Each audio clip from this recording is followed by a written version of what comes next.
Umuugong ngayon ang isang kontrobersyal na balita matapos kumalat ang ulat na may naiwan umanong dokumento si Justice Secretary Jesus Crispin Remulla na posibleng magdulot ng matinding dagok sa karera ni Pangulong Bongbong Marcos. Ayon sa paunang impormasyon mula sa isang source na tumangging magpakilala, ang dokumentong ito raw ay naglalaman ng sensitibong detalye kaugnay ng ilang isyung politikal na matagal nang pinag-uusapan sa likod ng mga opisyal na pahayag. Bagamat walang kumpirmasyon, mabilis na naging laman ito ng mga talakayan online. Mas lalo pang uminit ang usapan ng maglabasa ng mga post sa social media na nagsasabing pasabog ang nilalaman ng dokumentong naiwan umano ni Remulla. May mga netizens na nagsasabing maaari raw nitong baguhin ang pulso ng publiko, habang ang iba naman ay naniniwalang isa lamang itong panibagong political maneuver. Sa ngayon, tumatanggi ang kampo ni Remulla na magbigay ng anumang komento dahilan upang mas dumami pa ang haka-haka at interpretasyon. Samantala, nananatiling tahimik ang Malacanang tungkol sa lumalawak na issue at wala pang kahit anong pahayag na nagmumula sa opisyal na tagapagsalita. Ayon sa ilang political observers, maaaring magdulot ng mas malawak na tensyon ang isyung ito kung hindi agad malilinawan. Habang patuloy ang pag-aabang ng publiko, marami ang nananawagan na hintayin ang beripikadong impormasyon upang maiwasan ang paglaganap ng maling balita at hindi kinakailangang alingasngas sa politika.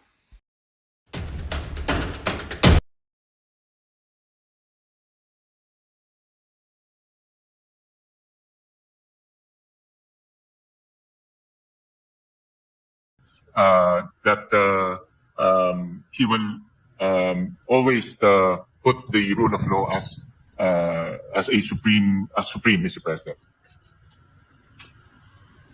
Mr. President, even for this issue alone, can I respectfully move that maybe we can suspend our rules? I want to hear personally the Ombudsman to say it for himself.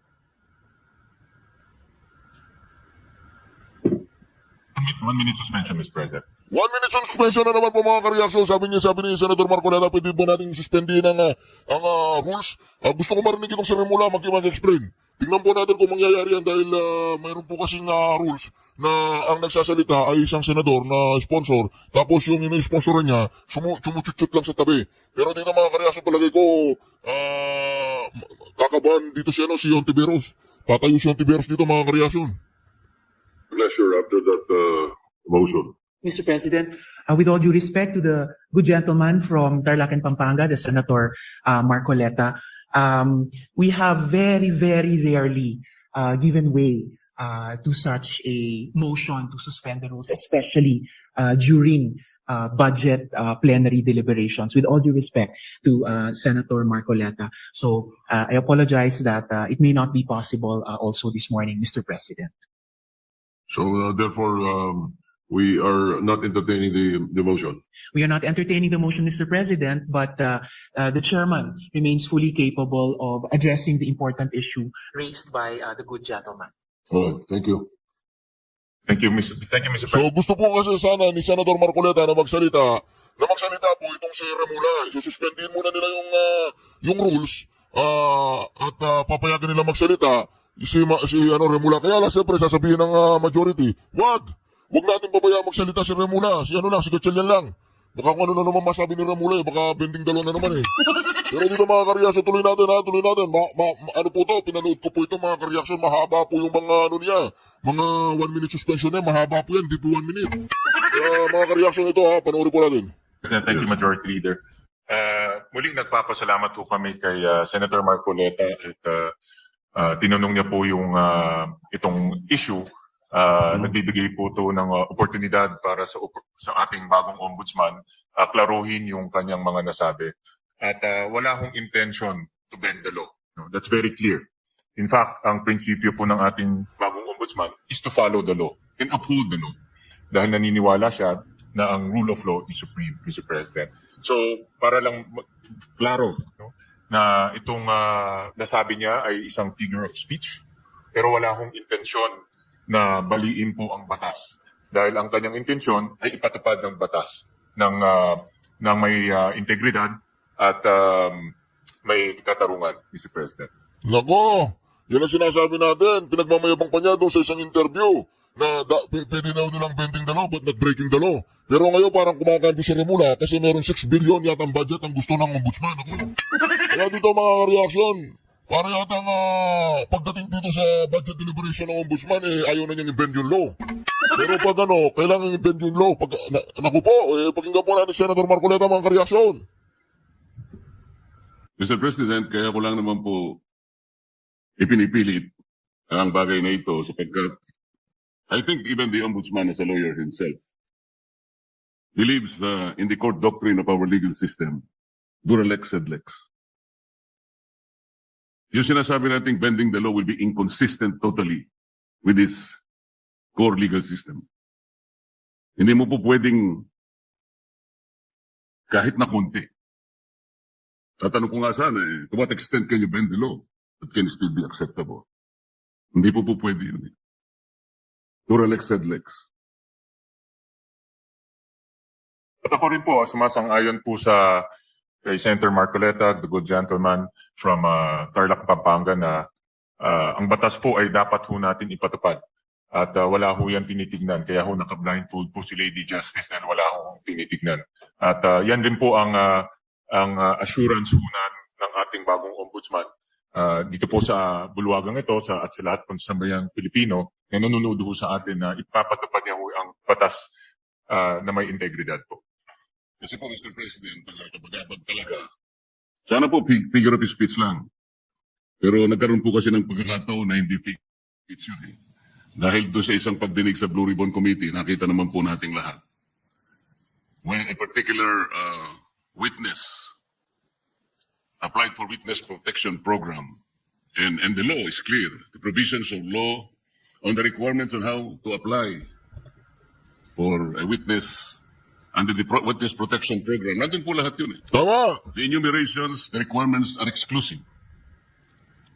Pero sinabi po ng ating ombudsman, then the Secretary of Justice, pinipilit po mayroong restitution. Nako!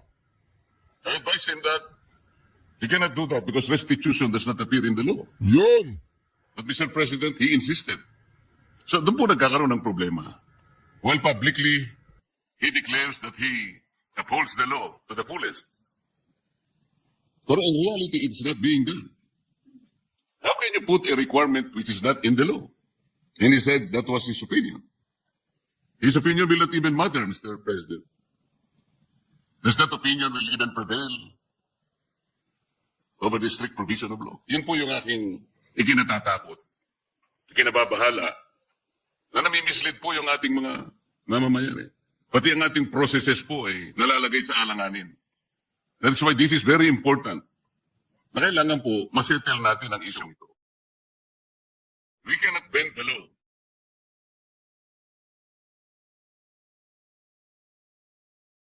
Kasi po, kapag pinanatili natin yun, it is as if the ombudsman has the power to refine the law or even revolutionize the law. Tama! No one can do that, Mr. President. Exactly!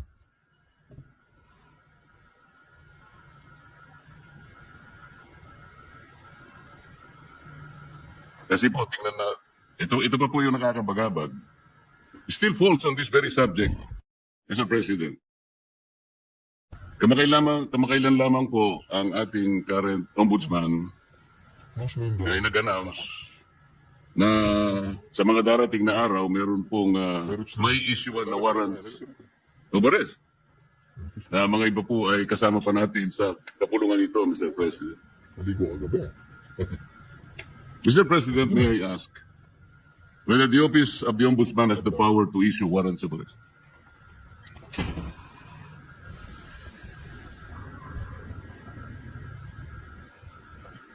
No, Mr. President. Ang trabaho na ho nila, ang pinaka-responsibility ho nila is to ensure accountability, Mr. President. Tama naman po yun at ako'y naniniwala. Pero, bakit niyo po kaya nasabi yun? That on such a particular date, warrants of arrest will be issued. Nako! Does he think that he can preempt the Sandigan Bayan or even the RTCs, Mr. President, to issue the warrants? Dito, gusto pong klaruhin ni Senator Marcoleta mga kareaksyon na bakit ang ombudsman ay mag-a-announce na mayroong maaaresto, na mayroong warrant of arrest. Wala naman dapat sa kapangyarihan na gano'n eh. ang kapangyarihan niya imbestigahan, tapos ibigay sa Sandigang Bayan o kaya sa RTC. Pero sabi niya meron maaresto, wala naman sa jurisdiction na gano'n. Ako, yung sinasabi natin eh. O pasok, tuloy natin, Senator Marcoleta, ano ba yan? Nahirapan po sila sumagot, mga kareaksyon. Nahirapan This sila. is a indicative timeline. Meron po kasing sinusundan ng ombudsman na timeline. At base po doon sa mga nakita nilang ebidensya, nakita po nilang mga krimen na ginawa po ng iba't ibang personalidad. Kaya po ito ay parte lang po ng kanilang timeline. At yun lang naman po yung inexplain ng kasalukuyang ombudsman. No. President. Hindi tama yan. Mr. President, the Office of the Ombudsman is following a timeline. So, paano po niya nasabi na on December 5th? Ano na yun? Anong date po? Ito po yung nakakatakot, Mr. President. Paano po natin mapapaniwalaan na sa timeline na sinet ng Ombudsman, may palalabas na yung warrant of arrest? No. Ang ibig sabihin nito, pwede niyang i-preempt ang decision ng Sandigang Bayan o the RTCs because he's following a timeline. And the most intriguing issue here, Mr. President, is that he might be able to influence and preempt the decision of the RTCs. And Tama. just to make that timeline a reality. This is a very dangerous proposition, Mr. President. But Mr. President, hindi naman po, no? Dahil alam naman po natin ang Sandigan ay under the ambit of the judiciary.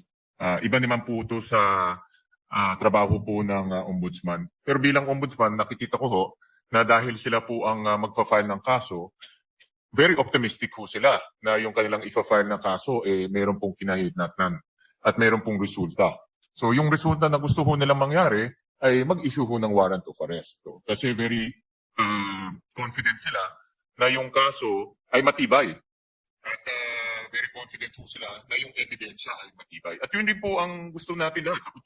Very hopeful din po ako na yung kanilang kaso at kanilang ebidensya ay matibay dahil ako rin po bilang isang Pilipino, gusto ko rin pong managot yung mga taong dapat managot. Pare-pare po natin gusto mapanagot natin ang may kasalanan, Mr. President. Wala pong debate doon. Hindi po yun ang punto ng pagtatanong nito, Mr. President.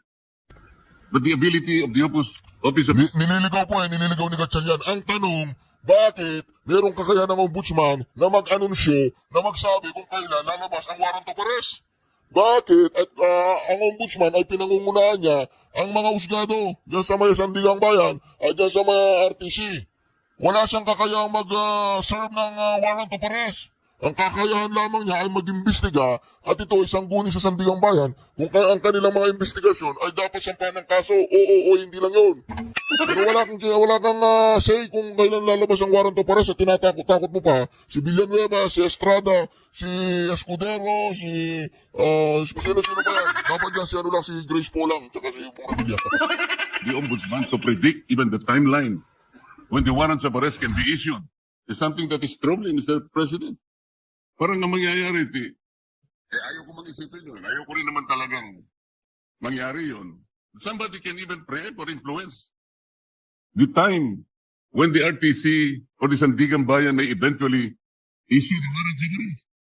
Sana wala nang ganong klaseng announcement Kasi nakakapagduda kasi.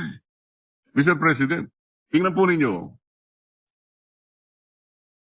When the RTCs eventually issues the warrants of arrest, do you think the persons or kung sino man yung involved na yun, at the Office of the Ombudsman wants to be arrested, pwede nilang questionin yung impartiality ng Sandigang Bayan or even the RTCs?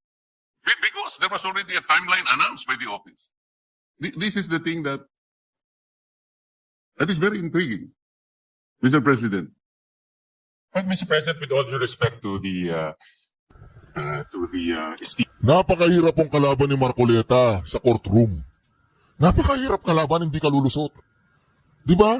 Tama naman po yung sinabi niya Paano mo masasabi kung kailan lalabas ang warrant of arrest? Paano mo masasabi kung kayo ni iseserve yung warrant of arrest? Kaka-imbestiga mo pa lang. At hindi pa talaga napag-aaralan ng mga huwes? O kung sino man yan dapat mag-aaral para kung pwedeng iserve o hindi pwedeng iserve ang warrant of arrest? Nagbigay ka na ng timeline. Ako, sinasabi natin. Senator from Tarlac and Pampanga. With all due respect po, ito ay isang indicative timeline na tinitignan ho nila. Wala ho silang control sa magiging desisyon ng sandigan. Wala ho silang control kung ano po magiging takbo sa sandigan. Pero base po sa kanilang experience at base po sa kanilang pag-ayos ng kaso, lalo na po sa pagtingin po sa ebidensya, ito po yung tinitignan nilang timeline na pwedeng mangyari. Pwede rin ho yan hindi mangyari. No? Pwede rin ho yan iba po ang pupuntahan ng kaso. Pero naglalagay lang ho sila ng timeline para po makita naman ho nila kung ano po ang magiging takbo po ng kaso. At marami hong ganun. Actually, marami hong, pag nanonood po ako ng mga political shows sa YouTube, marami pong mga political analysts, mga legal analysts, sinasabi ho nila, ano po ang magiging takbo ng kaso, kailan po may makukulong, kailan po may issue ng mga warrant of arrest. Yan po ay based on their analysis and experience. Pero wala hong assurance, hindi ho yung magiging 100% na ganun po ang kinahinatnan po niyan o ganun po ang kalalabasan. Ganun din po sa ombudsman. Ito po ay sa kanilang tingin ay posibleng mangyari. So do you think announcing a particular timeline, Mr. President, is even necessary? Ito po ay for purpose of information, Mr. President, and para po mabigyan din po ang publiko ng kanilang opinion pagdating po sa magiging takbo po ng kaso. Hindi. Tinatakot-takot nyo lang yung mga senador at pinangungunahan nyo yung RTC tsaka yung Sandigang Bayan. Napakahirap po niyan, mga kareaksyon. Pahinga mo natin, ha? Mr. President, ang sinasabi po ng representasyon na ito, hindi naman kailangan pang i-announce yun eh. Dahil magkakaroon lang po ng pagdududa ang ating mga mamamayan, lalong-lalo na po yung mga taong gusto nating ipa-aresto, sapagkat hindi naman kailangan na mag-announce pa. Kasi kapag sinabi mong meron po kaming timeline, parang siguradong-sigurado na po kasi ng opisina ng ombudsman na talagang mag-i-issue yung either the Sandigan Bayan or the RTC. Doon sa panahon na kanyang tinutukoy. Di ba, may iisip ninyo, nasa ilalim pala ng impluensya ng ombudsman o ng RTC, ang mga korte, na-influensyahan pala ng ombudsman, ang mga korte. Ganun po yung magiging maaaring isipin eh. Maaaring hindi totoong yun ang gustong gawin ng ombudsman. At naniniwala naman ako na hindi niya intention yun. Ngunit para bigyan po ninyo ng pagdududa ang ating mamamayan, lalong-lalo na po yung mga taong involved nga at gusto nyo ipa-aresto, parang hindi kailangan pong mag-announce pa eh. That is the only point, Mr. President. Yeah, I'm sure andito po ang ating ombudsman at nakikinig ho siya sa mga suhestyon ng ating senador at bibigyan ho nila yan ng konsiderasyon. Salamat po sa sagot. Mr. President, yung ating pong deputy, ano yung tawag doon? Deputy Overall Ombudsman ay taga-Bisaya, Mr. President.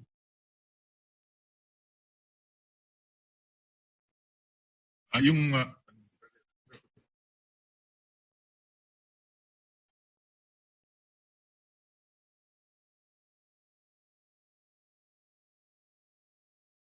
taga Mindanao po yung ating current Deputy Ombudsman. Tama ho kayo. Overall Deputy Ombudsman. Overall Deputy Ombudsman is from Mindanao, but he is also the Deputy Ombudsman for the Visayas, Mr. President. Opo, tama ho. So, Yung acting. the overall Deputy Ombudsman and also the Deputy Ombudsman for the Visayas regularly travels from his place to Luzon and nabagastos po yan. Necessary po ba na sino po nagmamanage sa Ombudsman Office sa Cebu?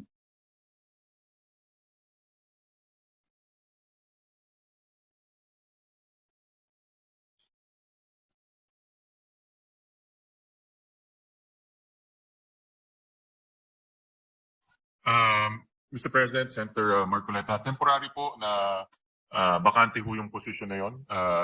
Pero later on ho, ma-filled up rin ho yung position.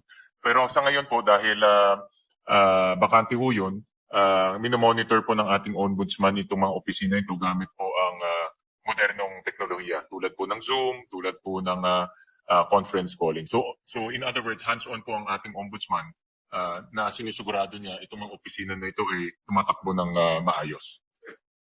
Alin po yung bakante, Mr. President, yung overall Deputy Ombudsman o yung Deputy Ombudsman for Visayas?